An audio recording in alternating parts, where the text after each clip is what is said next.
Hi everyone, today we're making the Jane Knickers. They're a really cute micro kind of short sort of knicker style. They're all cut on the bias, they've got an elasticated waist and a little bit of gathering just here at the front. So a little bit of technique, a little bit of style, but a lot of cute, and they're really great to wear, particularly in the summertime. They're great underneath dresses and make really cute sleep shorts as well. So here we have all of the pieces cut out ready for the Jane Knickers. So I've got some really cute little picot elastic which has got a little ruffle in it, which I'm going to use for the top. This is the front yoke, the front and the back. Obviously this is the inside of the fabric. The outside is a really lovely sort of charcoaly purple print. This is actually some leftover Liberty. And I often find that when I'm cutting out a garment, I'll keep my knicker patterns handy, because that way in all of those like little gaps where there's like not quite enough space to fit something useful for the garment, you can pop in a knicker pattern and it actually gets better usage out of all of your fabrics, which is fantastic when you're talking about something like Liberty, which while not cheap is utterly gorgeous. So let's try and get some maximum usage out of it. The back and the front actually don't have to do anything with right now. But the front panels, I just wanted to mark where the gathering is going to go. So you can see it, I'm going to use my little chalk wheel. I'll do it on the one that you can see better. And just on the pattern here, we have two little marks two little notches to show gathering. So I'm just going to mark with my chalk. If you don't have one of these little chalk wheels, they are the absolute best for dark fabrics because they're super simple to use and you can basically almost write with them. They're that easy to use. Okay, so that means I'm going to be doing my gathering between these two marks on each of the front panels. So we're going to go across to the machine and get it all set up. Front panel here. You can see I've still got my chalk marks. I'm getting ready to do my gathering. I'm just going to line it up so that the first line of gathering stitches, I'm going to keep this edge of the fabric in line where the plastic edge meets the metal edge of my machine foot, or my presser foot. And then the second one I'm going to do slightly in from that. So once I have my machine, I'm going to try and see if I can show you my settings without it getting too wobbly. So I have my straight stitch. I'm going to increase my stitch length up to 5 and go OK. So now you can see my length is up to 5. You don't have to go to 5, but you want definitely above 4 for a gathering stitch. Okay, so we're going to go back. So just do our little stitch. I'm using a contrast thread so it's nice and easy for you to actually see.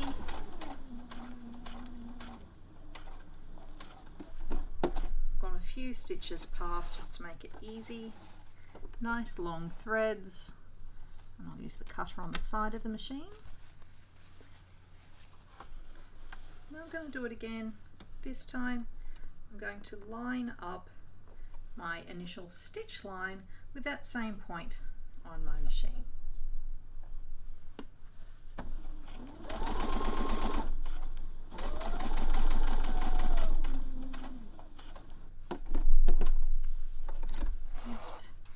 Nice long strings.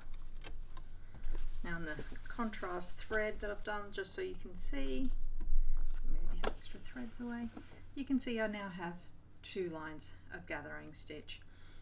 The seam allowance for these are 1 centimeter, which means that the actual seam allowance will run just sort of in here, which is what I want. You always try and want your stitch line to be between your 2 rows of gathering. These are our 2 front panels now with their double lines of gathering stitch. So we're just going to separate out the threads. I'm going to take the bobbin threads. If at all possible, always try and gather from your bobbin threads. It just helps it glide along a little bit easier. So I'm holding onto my bobbin threads and I'm pushing with my upper thumb, and I'm just putting a little bit of gathering in. Gathering is sometimes known as easing. So if you're reading pattern instructions and sometimes it says gather and sometimes it says ease, I know beginners can get quite confused with the differing terminology, but I always kind of like to think gathers means I have visible looking ruffles, gathers, and easing means that I'm using a gathering stitch but that it's going to look smooth afterwards. Not always the way everyone uses it, but always a good way to think about it between the two terminologies, which are very similar techniques. We have our two lower front panels. We're going to start construction, so we're going to add our back panels and we're going to join at the inner leg, right sides together, pop a pin in the center of each one. As I always say, I'm a very minimalist, if at all, pinner, but please use as many pins or as little pins as you feel comfortable with. We're going to move across to the machines and we're going to start constructing by doing our straight stitches on our inner leg seams. I'm going to continue using this lighter colour thread just so it's a little bit easier for you to see. I've swapped my straight stitch back down to the regular straight stitch length of 2.5. And I'm going to line up my presser foot so the fabric is right on the edge and my needle happens to be in the far left position. I happen to know that on my machine that is the 1 centimeter seam position, but as always, do check on your own machines. Pop out the pin, start stitching, reverse. Make sure your edges still line up at the top, and stitch.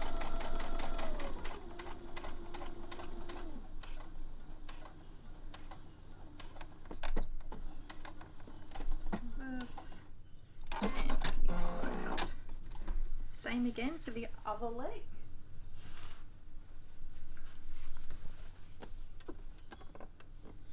If you're using a very sheer fabric for these or a really nice light sort of silk, you could easily do French seams, which are always lovely. I thought I'd just show you using very simple techniques today. Maybe another day we'll do a silk pair. Reverse and cut.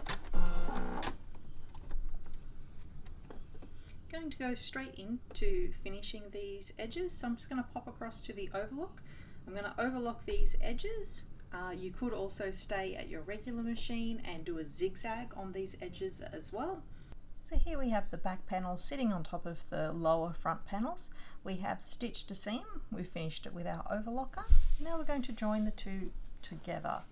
So open up, push your seam, so your seam allowance goes towards the back. Same again, seam allowance towards the back. And if you want really beautiful junction points, like where you actually stitch, if you open up and you want this to be like a perfect cross every time, always make sure you pull your fabric so that it is taut. Your seam allowances sit one on top of each other. The stitch lines of the actual seam sit one on top of each other, and pin there first.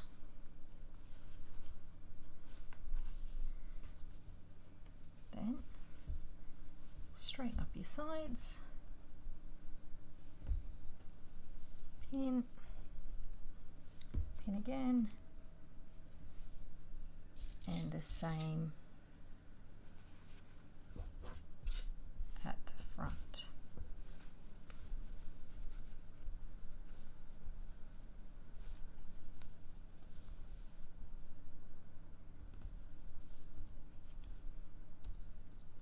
Again, we've gone with minimal pins and always with our pin heads pointing outwards so that they are very easy to be seen. We're going to now stitch the seam using the regular machine on a regular straight stitch, and we'll move across and do that now, and then we're going to finish it using the overlocker. We'll line up our seam to the edge of our foot again.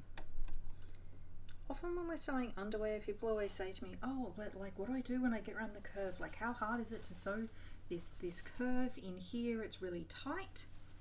just make it go straight. Let's see if I can show that better as I stitch along.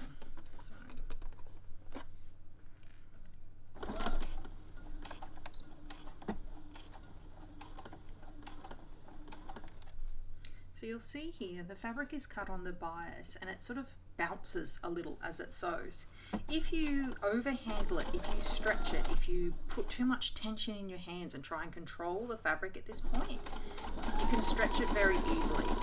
This is a more stable cotton, so it's a little bit easier, but more flexible fabrics such as silk satins, they can really move a lot. So just get used to like not handling your fabric too much. All right, here you can see this curve is starting to come up. So this is the crotch curve.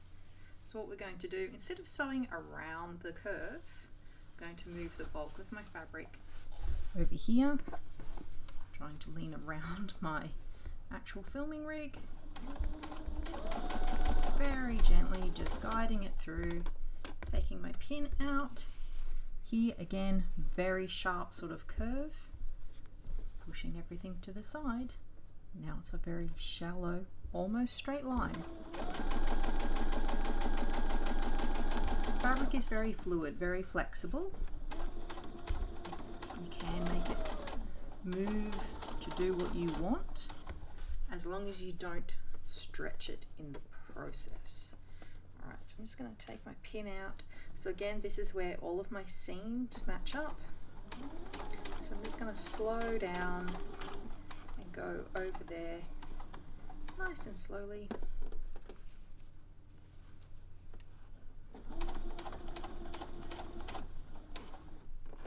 Again, we're back to a curved line.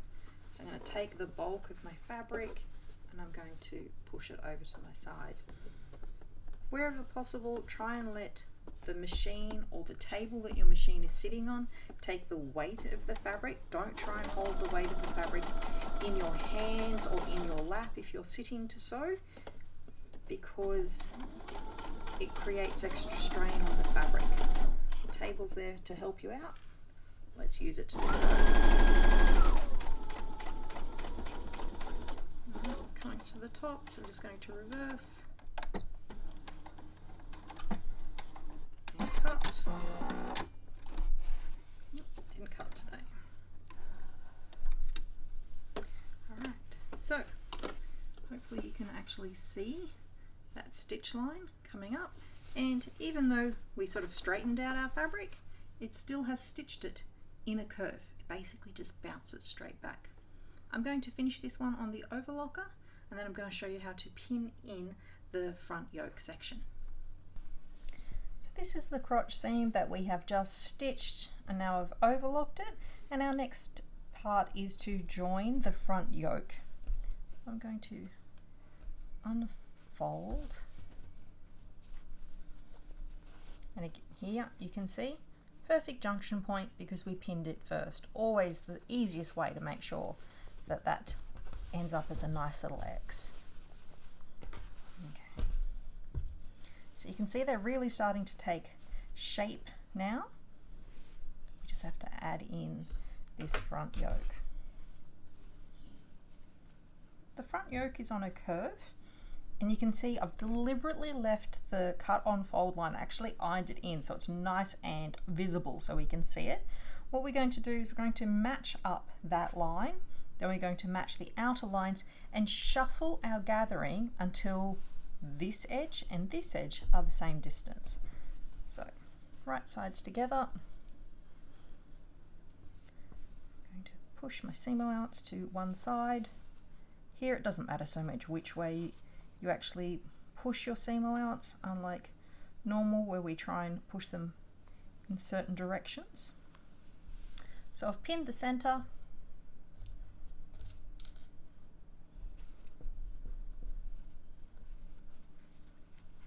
I've pinned my side seam.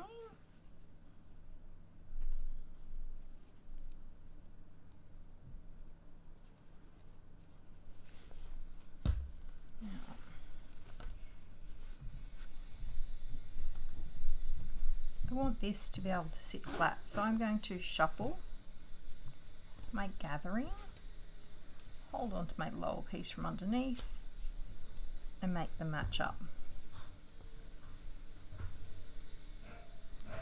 I'm pretty happy with that, so I'm going to pop some more pins in and then I'm going to do the other side. So here we've got our yoke joined to our lower fronts, and you can see where the gathering stitches are. I'm just going to flip it over and stitch from the non-gathered side, just because sometimes I think it's a little bit easier.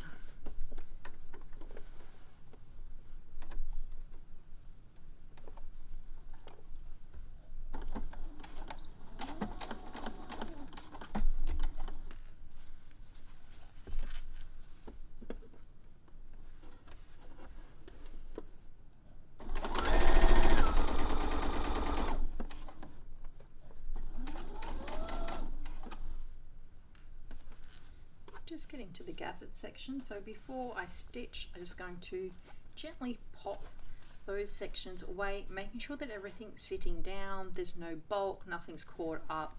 It's a great habit to get into, particularly when you can practice on little things like this, which are very easy when you're trying to maneuver big skirts. Sometimes it gets a little trickier.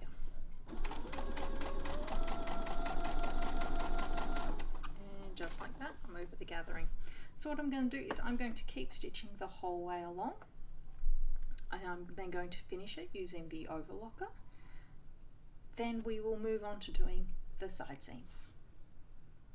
This is the yoke seam we've just stitched. I've just finished it off with the overlocker, and you can see when we unfold, apart from the cat fur, there's little bits of gathering here, and our side seams are nice and neat. So we're going to move on to actually finishing off our side seams. So let's unfurl everything the right way round.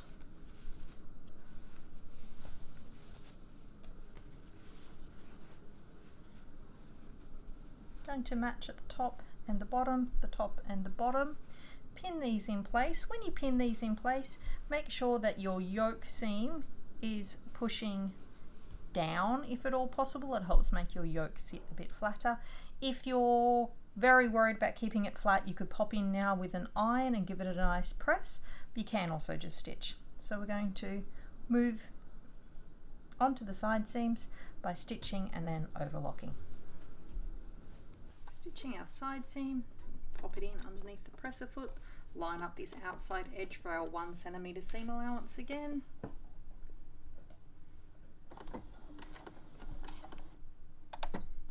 Reverse a little.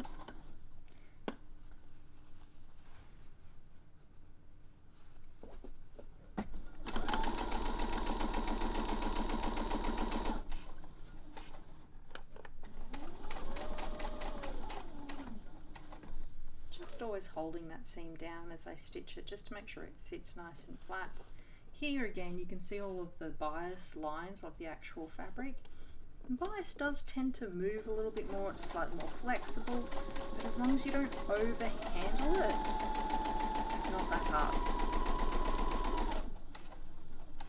Reverse a bit when you get to the end again, and cut.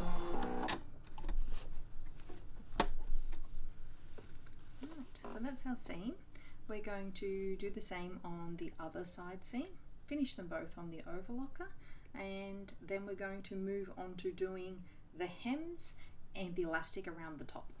So I've done our side seams, I finished them off with the overlocker, and then because I was already at the overlocker, I also overlocked the top edge and the hem edges as well. So now if we flip it the right way around, they're looking very, very cute already. So what we're going to do is attach elastic to the top, and the hems are simply going to be turned up and top stitched down. I'm going to start with the elastic around the top. I've got this lovely sort of ruffled picot edge that I want to attach. When we actually attach it, we will attach it facing down before it gets flipped and top stitched in place, so that we'll just have just the little ruffle section showing. I'm going to go set up the machine to do that. I'm going to start with a straight stitch and then do a decorative style of zigzag stitch. In this light you can actually see how much more patterned the fabric appears in real life than it does on screen where it looks a little dark. I've got our picot elastic. I'm going to leave a nice little tail to it just to start with, and I'm going to line it up so that this wider edge here covers the overlocking. So line. I've increased my stitch length to 4.5. I don't want it as big as a gathering stitch, I just want it a bit bigger. It's literally to hold this in. It will be held in correctly once we do our top stitching, but if we do a bigger stitch now, it is a little bit easier to get our tension correct. It's also a lot easier if you make a mistake to unpick it. Alright, so before we've added any tension, forward and reverse just to anchor it in. This elastic is quite soft, it's quite stretchy, so I don't want it too tight, I don't want it too loose. I always suggest, if you're not used to using elastic, measure it out by putting it around your actual hip line in this case, because these are quite a hipster style short, to figure out how tight or how loose you want it, because if it is too tight they will just simply be uncomfortable. I don't give an exact measurement because every kind of elastic is different, and without knowing all the different kinds that every individual person is using, it will invariably end up wrong. So instead, we show you how to actually determine your own tension. So I'm just going to get started. I'm stitching right along this edge where the ruffle meets the elasticized section. Okay, now that I've got it going, I'm just going to add a little bit. So at full stretch, too tight. At just a little bit of tension, too loose. So we're going to go like halfway. You go section by section as you go. It's a lot easier to maintain the same amount of tension the whole way around your garment, which means you don't end up with kind of like dead spots which don't have any stretch to them. It also is a little bit kinder to your hands. Trying to hold stretch in your hands the whole way around is actually a little difficult, so let's try and make things not so hard for ourselves.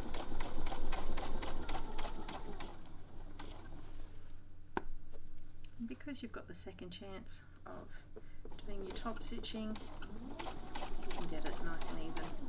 One of the reasons we're stitching nice and close to our edge here is so that when we flip our fabric to do our top stitching, makes the ruffle look much nicer because you can't actually see any of the elasticized edge.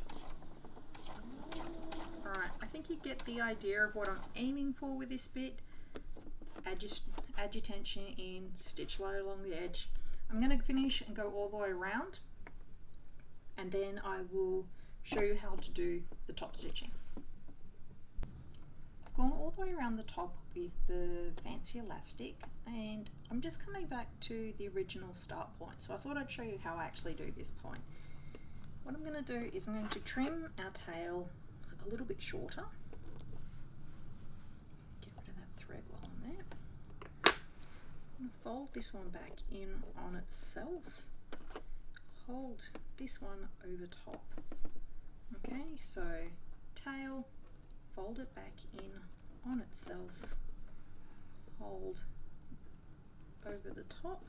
I'm just going to keep stitching through, and I've hidden it basically just behind the side seam on the back panel. I'm just going to make sure I go over, join, reverse a little, auto cut. Then when I take away, I'm going to trim off our longer section here. Take away those trim lines from the back.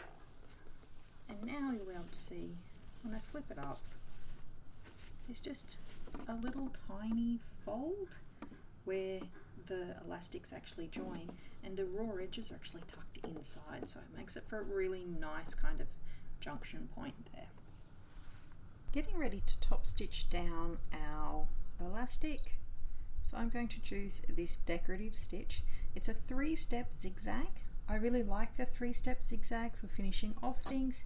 It's very lovely and flat, and I like a flat finish to my elastic. You can also use any one of your regular zigzags as well. They'll work equally as well. Try not to use a straight stitch. It actually needs to stretch, and it does have that elastic in it, plus it's cut on the bias, the actual fabric, so it might pop if it is just a straight stitch. So I've gone with my decorative triple stitch zigzag.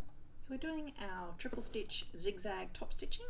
I'm aiming for where the fabric meets the actual ruffle edge to be where the plastic meets the metal section of my foot. And I'm not stretching it, but I'm just holding it flat so that it's easier for it to go through. Just allowing it to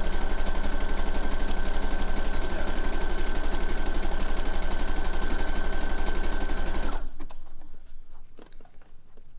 Just move to actually rearrange because I'm actually reaching around my light, so it's a little awkward, but we'll get there.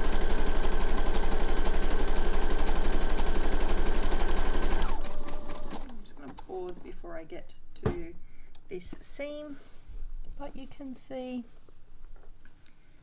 the zigzag there. It's nice and flat, it holds everything down. When we flip it to the inside, you'll see it actually holds this edge of the elastic down.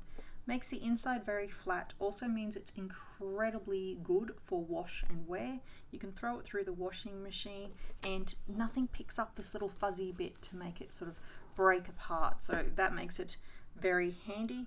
I still put all of my handmade lingerie through the washing machine on in a wash bag, so I would recommend that if you want to add some longevity to your garments, but some good stitching also helps add some longevity. We've got the elastic in and the top stitching. Obviously, as I said, the top stitching's way more contrast than I would normally go for, but it just makes it easy for you to see on screen. If I'd done it in black or charcoal, you never would have been able to see it. And on the inside, everything's all nice and neat. There's no flappy bits.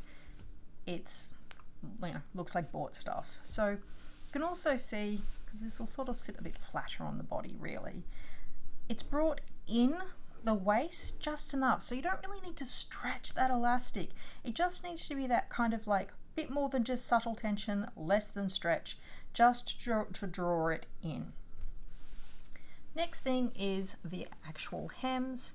I'm going to turn the hems up, I don't know, maybe like a centimetre and a bit, sort of like a little bit wider than just the stitching of the overlocking. I find that if you just turn over the stitching of the overlocking, you end up with this kind of pointy out kind of hem, which is not very attractive.